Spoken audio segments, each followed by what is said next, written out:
ये चैनल केवल मनोरंजन के लिए है। हम किसी भी तरह के अंधश्रद्धा को बढ़ावा नहीं देते। कौन है? एक अजीब सी आवाज ने बिस्तर पर सोई गुंजन को झकझोर कर रख दिया। गुंजन हिम्मत बटोर कर खिड़की के पास गई। उसने धीरे से खिड़की खोलकर देखा, पर बाहर कोई नहीं था। लेकिन जैसे ही वो खिड़की बंद करने लगती है, उसे आंगन में कोई काली परछाई दिखी। कौन है वहाँ? ये कैसी आवाज है? गुंजन को अब हल्का हल्का डर लगने लगा और वो खिड़की से पीछे हटने लगती है। लेकिन तभी उसे ऐसा लगा कि कोई उसकी पीठ के पीछे खड़ा है। उसने तुरंत पलटकर देखा, पर वहां कोई नहीं था। माँ, माँ, माँ! गुंजन की चीखें सुनकर सारे घर वाले जाग गए और सब गुंजन के कमरे की तरफ भागे। क्या हुआ गुंजन? तू ऐसे क्यों चीख रही है? सब ठीक तो है ना? माँ, वहाँ कोई था। उसने मुझे देखा और रोने की आवाज, वो रोने की आवाज, वो क्या? ये क्या कह रही है तू? रुक, मुझे देखने दे। निर्मला ने गुंजन के कमरे की अच्छी तरह से छानबीन की। उसने खिड़की खोलकर बाहर देखा तो बाहर भी कोई नहीं था। कोई तो नहीं है रे, तुझे कुछ वहम हुआ है। और मैंने तुझे कितनी बार समझाया है कि रात में खिड़की बंद रखा कर, पर तू है कि सुनती ही नहीं है। नहीं माँ, मैं कह रही हूँ कोई था यहाँ। आप मेरा यकीन करो। गुंजन को इस कदर परेशान देखकर अब निर्मला को भी कुछ अजीब लग रहा था। उसने गुंजन के सर पर हाथ फेरते हुए कहा, देख गुंजन, तेरा 5वां महीना चल रहा है और प्रेगनेंसी के वक्त ऐसे वहम अक्सर होते हैं। तू डर मत। देख, हम सब यही हैं, सब ठीक है। तू सो जा। माँ, आप यहीं रुको। आप कहाँ जा रही हैं? नहीं, मैं कहीं नहीं जा रही गुंजन, तू सो जा। आज मैं यहाँ तेरे कमरे में तेरे साथ ही सोऊंगी और कल से तुझे वैसे भी डरने की जरूरत नहीं है। कल अभिजीत आ जाएगा। क्या वो वापस आ रहे हैं? हाँ, आज ही उसके बाबूजी ने उससे बात की थी। अब जब तक तुम दोनों का बच्चा इस दुनिया में नहीं आ जाता, अभिजीत यहीं तेरे साथ रहेगा। निर्मला की बातों ने अब गुंजन को तसल्ली दे दी थी, क्योंकि पिछले 5 महीनों में अभिजीत मुश्किल से 4 बार उससे मिलने आया था। और अब जैसे जैसे वक्त गुजर रहा था, गुंजन को अभिजीत की सबसे ज्यादा जरूरत थी।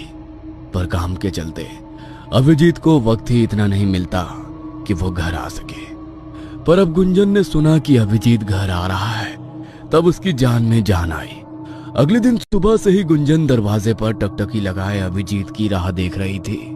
गुंजन, अंदर आजा, बाहर बहुत ठंड है। अभिजीत को आने में वक्त है अभी। नहीं माँ, मैं यहीं रहकर उनका इंतजार करूंगी। निर्मला ने मुस्कुराते हुए अपने पति की तरफ देखकर कहा, आप ही कुछ कहिए इसे, मेरी तो सुनती ही नहीं है। पागलों की तरह दरवाजे के पास बैठकर उसका इंतजार कर रही है। सब आपस में बातें कर ही रहे थे कि तभी किसी ने दरवाजा खटखटाया। अरे देखो कौन है, लगता है अभिजीत आया है। गुंजन ने जैसे ही अभिजीत को देखा, वो भागकर उसके पास गई और उसके गले लगकर रोने लगी। अरे पगली, अब तो रो क्यों रही है? अब तो मैं आ गया हूं ना, देख। अरे लल्ला, सुबह से तेरी राह देख रही है, ना कुछ खाया है ना पिया है। अब तू ही समझा इसे। ठीक है माँ, अब मैं आ गया हूं ना, अब सब संभाल लूंगा। अभिजीत के आने के बाद से गुंजन के चेहरे पर मुस्कुराहट आ गई थी। अब उसे बीती रात के बारे में कुछ भी याद नहीं था। और अब सारा दिन अच्छे से बिताने के बाद फिर रात हो गई। अभिजीत और गुंजन सोने चले गए थे और रात का वही कुछ 12 बज रहा था। तभी एक आवाज से गुंजन की नींद टूट गई। कौन है? कौन है? माँ, माँ आओ ना मेरे पास। माँ। गुंजन के कानों में बार बार एक बच्चे की आवाज गूंज रही थी, जैसे वो उसे अपनी तरफ बुला रहा हो। थोड़ी देर बाद ही गुंजन को एक परछाई दिखी और वो उसके पीछे पीछे चल दी। उस वक्त गुंजन अपने होश में नहीं थी। वो पागलों की तरह उस परछाई के पीछे चल रही थी और चलते चलते वह घर के आंगन में पहुंच गई तभी उसका भ्रम टूटा और उसकी आंखों के सामने जो था उसे देखकर उसकी चीख निकल गई। बचाओ, बचाओ, ये लाल कदमों के निशान, ये खून। चीखते चीखते गुंजन वहीं आंगन में बेहोश होकर गिर गई। जब सारे घर वाले बाहर आए और उन्होंने इस तरह गुंजन को बेहोश पड़े देखा तो सब हैरान रह गए। गुंजन, उठो, क्या हुआ तुम्हें? उठो गुंजन। लल्ला, तू तो उसके साथ ही सोया था ना, फिर ये यहाँ कैसे? मुझे नहीं मालूम माँ, गुंजन बाहर कब आई? मैं तो सोया हुआ था। अब छोड़िए ये सब, पहले इसको अंदर ले चलते हैं। सब गुंजन को कमरे में लाकर उसे होश में लाने की कोशिश करने लगे। थोड़ी देर बाद जब गुंजन को होश आया तो फिर वो उन्हीं लाल कदमों के निशान के बारे में बात कर रही थी। वो लाल निशान, वो खून, वो बच्चा। क्या कह रही हो गुंजन? कौन सा बच्चा, कौन से कदमों के निशान? कुछ नहीं है यहाँ। और तुम इतनी रात गए आंगन में क्या करने गई थी? मैं वो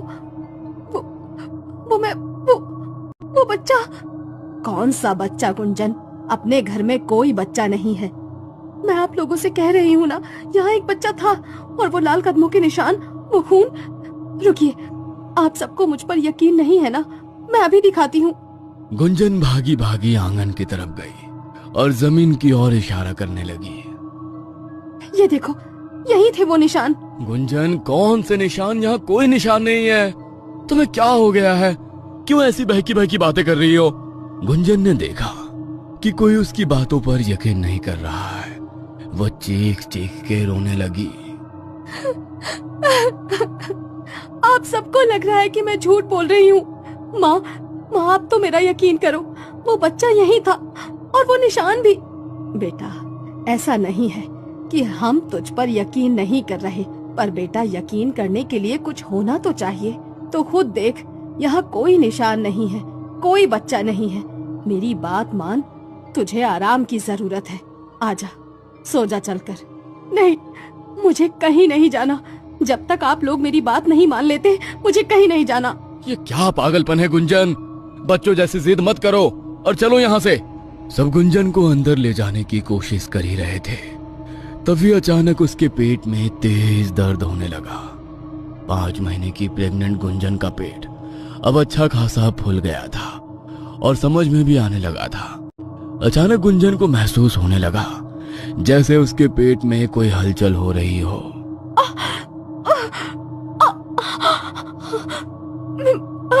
मेरा पेट, माँ, ये दर्द। देख, मैंने कहा था तुझसे, तेरी तबीयत बिगड़ जाएगी। अब बात मान ले गुंजन, अंदर चल और आराम कर, चल। निर्मला और अभिजीत जैसे तैसे गुंजन को कमरे में लाए, उसे दवाई दी और थोड़ी देर में ही गुंजन सो गई। अभिजीत बाहर आया और निर्मला से सवाल करने लगा, कब से हो रहा है ये सब?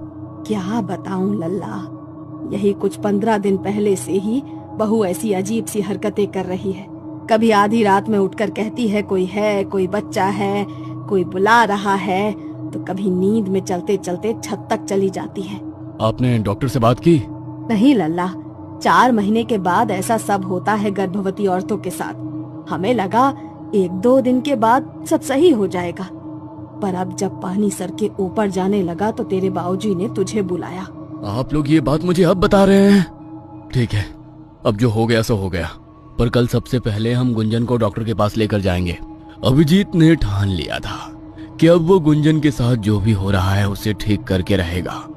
उसे लग रहा था डॉक्टर के पास जाने से सब ठीक हो जाएगा, पर वो ये नहीं जानता था कि ये दलदल है और अब सिर्फ गुंजन ही नहीं बल्कि भीलवाड़ा की हर गर्भवती औरत इस दलदल में फंस चुकी थी। कौन सा तूफान कब भीलवाड़ा पर आने वाला था, ये तो वक्त ही बताएगा। रात के हंगामे के बाद अब सुबह सब ठीक था, सब चैन की नींद में थे। तभी एक आवाज ने हर किसी की धड़कनें रोक दी। माँ, बाबूजी, अभी आओ, जल्दी आओ। ये सब देखो, ये क्या हुआ? जल्दी आओ सब, मेरा बच्चा। सब दौड़ते हुए गुंजन के कमरे में गए और उन्होंने वहां जो देखा उसे देखने के बाद सबकी आंखें फटी की फटी रह गईं। गुंजन, ये तेरे पेट को क्या हुआ?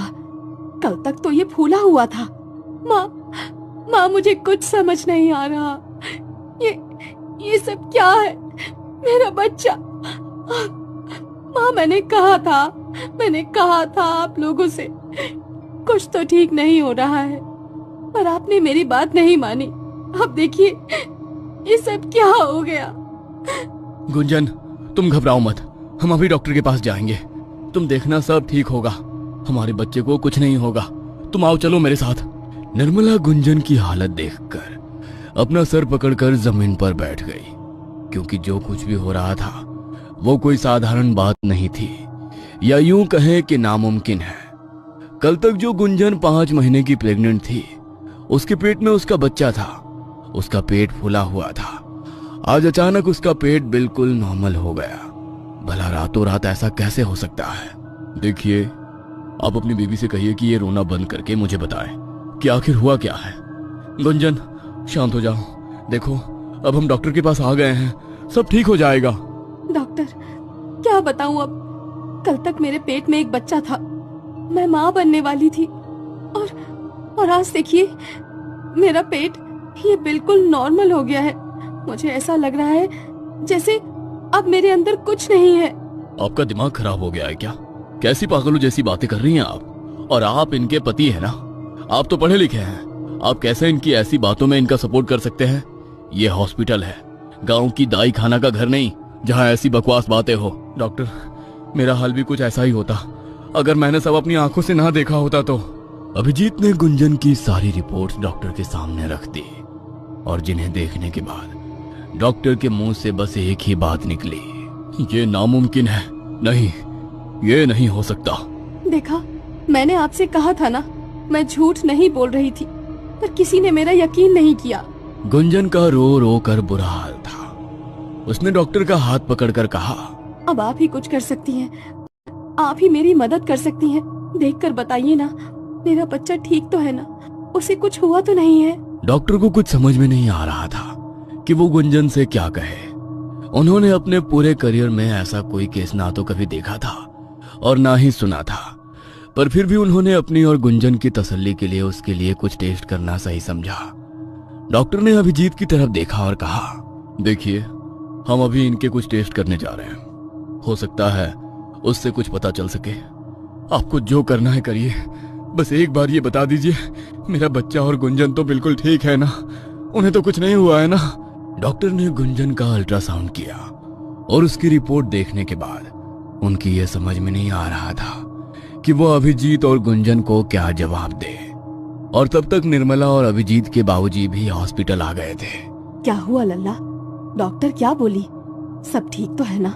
माँ, वो अभी कुछ टेस्ट करने के लिए गुंजन को अंदर लेकर गए हैं, उसके बाद ही कुछ मालूम चलेगा। मुझे तो लग रहा है ये कहीं कोई प्रेत पिशाच का चक्कर तो नहीं। हमें बहू को किसी भगत के पास ले जाना चाहिए। माँ प्लीज, अब आप मत शुरू हो जाइए, कैसी बेवकूफी भरी बातें कर रही हैं आप। बाबूजी, आप ही समझाइए ना इन्हें। भगवान के लिए अब तुम चुप हो जाओ, वैसे भी कम मुसीबत नहीं है। सब आपस में बातें कर ही रहे थे कि तभी डॉक्टर अंदर से गुंजन को साथ लेकर आया। डॉक्टर को देखते ही वो तीनों उनकी तरफ चले गए। कुछ पता चला डॉक्टर? सब ठीक है ना? बताइए ना, बहू और उसका बच्चा ठीक तो है ना? देखिए, अब जो बात मैं आपसे कहने जा रहा हूँ उसे सुनने के लिए शायद आप में से कोई तैयार नहीं है, और ना ही मैं था, पर अब यही सच है। आखिर क्या बताने वाला था डॉक्टर, और ऐसा कैसे हुआ? कहाँ गया गुंजन के गर्भ का बच्चा? रातों रात उसका फूला हुआ पेट एकदम से नॉर्मल कैसे हो गया? और किसके थे वो लाल कदमों के निशान जो गुंजन को दिखते थे? क्या ये सब सच था या वाकई गुंजन दिमागी बीमार थी? जानने के लिए देखिए अगला एपिसोड।